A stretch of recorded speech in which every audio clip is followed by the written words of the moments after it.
আজকের ইত্তেফাকের পত্রিকার নিউজ, সংস্কার করে শেষ হবে, নির্বাচন কবে জনগণ জানতে চায় বলে মন্তব্য করছেন রুহুল কবির রিজভী।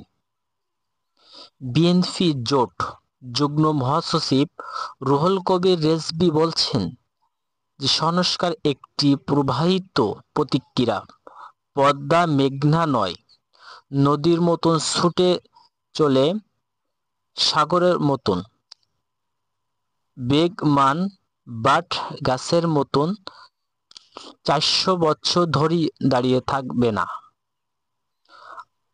অন্তর্বর্তীকালীন সরকারের উদ্দেশ্যে তিনি বলেন, আরও কখন আপনার সংস্কার শেষ হবে, কখন নির্বাচন অনুষ্ঠিত হবে সেটা জনগণ জানতে চায়। শনিবার 17 মে বিকেল নরসিংদী মনোয়ানী উপজেলায় হাতিয়ারাদি আদর্শ উচ্চ বিদ্যালয় মাঠে আয়োজিত আরাফাত রহমান কোকো স্মৃতি ফুটবল টুর্নামেন্টের বক্তব্যে তিনি কথা বলেন। রুহুল কবির রিজভী বলেন, যে ভোটের জন্য এত রক্তপাত, যে ভোটের জন্য নেতাকর্মীদের এত হত্যা, অনেক নেতাকর্মী আদর্শ হয়েছে কিন্তু সে ভোট আজও পালন করতে পারে নাই।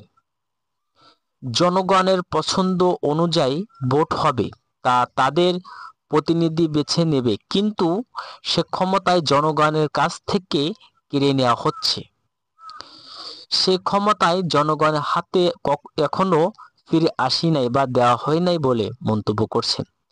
নির্বাচন নিয়ে এত গাড়ি মাসি কেন, প্রশ্ন রাখলেন রুহুল কবির রিজভী। প্রধান উপদেষ্টা উদ্দেশ্যে তিনি বলেন, আপনি করে সংস্কার শেষ করবেন, কি সংস্কার করবেন? এই যে সংস্কারের কথা বলছেন, কমিশনার করছেন, রাজনীতি দলের সঙ্গে ঐক্যমত হবেন, সেটা কবে? আপনি তো সেই কথা বলছেন না।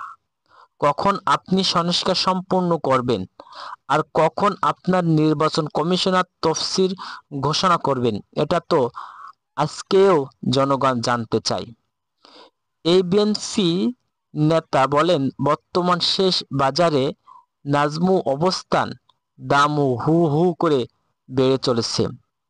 কুরবানির আগে মালসামানা বাজারে চাও, ভোটের জন্য রক্তদান বেশি হয়েছে বলে মন্তব্য করছেন রুহুল কবির রিজভী স্যার।